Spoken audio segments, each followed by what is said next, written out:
और क्या हाल है मेरी दोस्तों। मैं आप सभी दोस्तों का श्वेता पाक कला में स्वागत के साथ साथ अभिनंदन करती हूँ। आप लोग कैसे हो। आज श्वेता पाक कला में बना मिक्स वेज पराठा रेसिपी, जो बहुत ही आसान तरीके से बहुत ज़्यादा हेल्दी और बहुत ही ज़्यादा टेस्टी बन के तैयार हो जाएगा।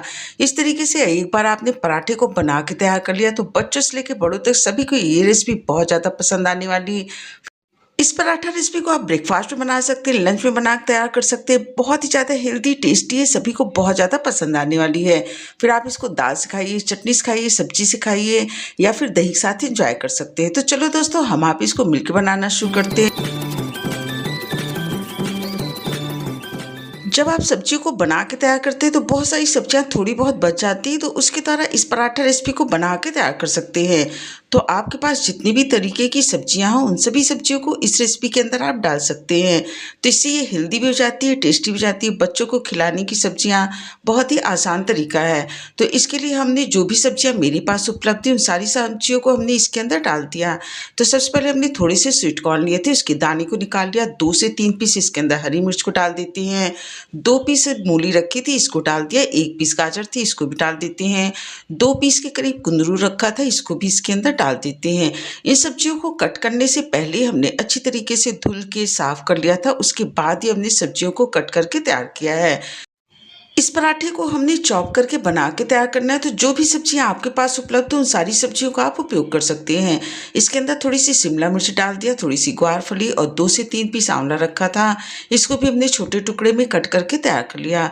लौकी को भी काटने से पहले ये अच्छी तरीके से धुल के साफ कर लिया था। अब इसके अंदर हमने थोड़े से बीटरूट रखे थे आधे, इसको भी इसके अंदर कट करके डाल देते हैं। तो जो भी सब्जियां आपके पास उपलब्ध हो, उन सारी सब्जियों का आप उपयोग इस पराठे के अंदर कर सकते हैं। आज का पराठा हमने इसको चॉप करके बना के तैयार करना है, तो इसके लिए एक चॉपर ले लेते हैं। अब इन सारी सब्जियों को हमने इसी तरीके से चॉप करते जाना है और एक थाली के अंदर निकाल के रख लेते हैं। तो जिस थाली के अंदर हमने चॉप की सब्जियों को निकाला है, उसके अंदर थोड़े से पालक के पत्ते, थोड़े सोया पत्ते, थोड़े से हरी वाली प्याज लिया था और थोड़े से इसके अंदर हमने पुदीने के पत्ते को डाल दिया। तो इस प्रोसेस के द्वारा देखिए, सब्जी को हमने चॉप करके तैयार कर लिया। पूरी सब्जी को थाली के अंदर निकाल लेते हैं। इसी प्रोसेस के द्वारा सारी सब्जी को चॉप करते जाते हैं और थाली के अंदर निकाल लेते हैं। अगर आपके पास चॉपर ना हो तो सब्जियों को बारीक टुकड़े में कट करके तैयार कर सकते हैं। फिर जो सब्जियां घिसने वाली हो, जैसे गाजर, मूली और लौकी, तो इसको आप घिस के भी तैयार कर सकते हैं। हमने सारी सब्जियों को साग के साथ अच्छी तरीके से मिला लिया। अब इसके अंदर स्वाद के अनुसार 1 टेबलस्पून के करीब नमक को डाल लेते हैं। उसके बाद इसके अंदर आधा टेबलस्पून हमने हल्दी पाउडर डाल दिया। अब इसके अंदर हमने 1 कटोरी गेहूं के आटे को डाल दिया। वजन में 300 से 350 ग्राम के करीब गेहूं का आटा होगा। चौथाई टेबलस्पून इसके अंदर हमने अजवाइन को डाल दिया और चौथाई टेबलस्पून इसके अंदर हमने जीरा को डाल दिया। आधा टेबलस्पून इसके अंदर हमने सफ़ेद वाली तिल को डाल दिया और चौथाई टेबलस्पून इसके अंदर हमने सौंफ को डाल दिया।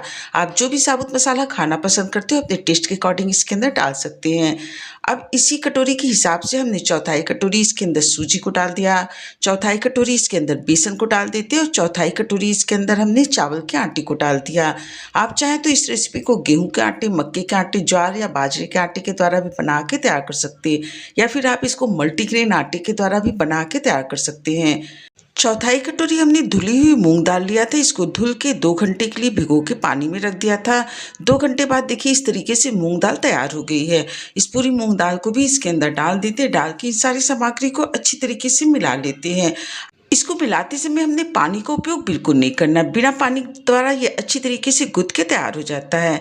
तो इस तरीके देखिए, आटे को हमने गूंथ के तैयार कर लिया। इसके अंदर अलग से हमने पानी नहीं डाला था, क्योंकि सब्जी के अंदर ही बहुत अधिक मात्रा में पानी होता है। इसलिए जब भी आप इस आटे को गूंथ के तैयार करिए तो आप इसके अंदर सूजी को जरूर डाल दीजिएगा। जो भी एक्स्ट्रा पानी होता है वो सोख लेता है, और बेसन के डालने से इस पराठे का स्वाद काफ़ी ज़्यादा बढ़ जाता है। तो आटे को गूंथ के हमने तुरंत ही इसके पराठे को बना के तैयार कर लेना। तो थाली के अंदर हमने थोड़ा सा सूखा आटा निकाल लिया है। अब इसके द्वारा आप छोटे बड़े साइज के पराठे को बना के तैयार कर सकते हैं। तो हमने इसके अंदर से मीडियम साइज से थोड़ी सी ज़्यादा बड़ी लोई को ले लिया।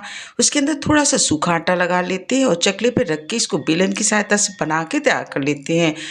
इस तरीके से देखिए पराठा बन के तैयार हो गया। आप इसी तरीके से पराठे को सेक के तैयार कर सकते हैं, या फिर कोई भी ढक्कन ले लीजिए डिब्बे का, उसके द्वारा आप इन पराठों को गोल गोल कट करके तैयार कर सकते हैं। तो देखने में भी अच्छे लगते हैं। तो इसी प्रोसेस के द्वारा पराठे को बनाते जाते इसको कट कर लेते हैं। जो साइड का एक्स्ट्रा आटा है उसको वापस उसी आटे के अंदर डाल देते हैं। इस पराठे को सेकने के लिए गैस पे पहले हमने पैन रख दिया था। पैन गरम हो गया तो गैस की फ्लेम को मीडियम कर देती हूँ। इस पराठे को हमने पैन के ऊपर रख दिया। उसके बाद 2 मिनट तक इसको एक तरफ से सेकने देती, फिर पराठे को हमने पलट लेना है और उसके बाद आप जो भी पसंद करते हो तेल, घी, बटर के द्वारा इन पराठों को आप अलट-पलट के सेक लीजिए। इन पराठों को सेकते समय गैस की फ्लेम को हमने मीडियम रखना है, हाई फ्लेम पे इसको बिल्कुल नहीं सेकना है। मीडियम फ्लेम पे सेकेंगे तो पराठे अंदर तक अच्छी तरीके से सेक जाएंगे और सब्जियां अंदर से पक जाती हैं। एक पराठे को बनने में लगभग 2 से 3 मिनट का समय लगता है। इसी प्रोसेस के द्वारा पराठे को बनाते जाते हैं, एक जालीदार प्लेट के ऊपर पराठों को रखते जाते हैं। ये देखने में जितने अच्छे लग रहे हैं, यकीन मानिए खाने में बहुत ही ज़्यादा टेस्टी लगते हैं और झटपट बन के तैयार हो जाते हैं। इस तरीके से देखिए बची हुई ढेर सारी सब्जियों के द्वारा हेल्दी टेस्टी पराठा रेसिपी बन के तैयार हो गई। फिर आप इसको दही से खाइए, चटनी से खाइए, दाल के साथ या किसी सब्जी के साथ या चाय के साथ एंजॉय कर सकते हैं। बहुत ही ज़्यादा हेल्दी और टेस्टी पराठा बन के तैयार हो गया। रेसिपी अच्छी लगी हो तो लाइक शेयर सब्सक्राइब करिए। स्वाद के साथ साथ सेहत का पूरा ध्यान रखिए।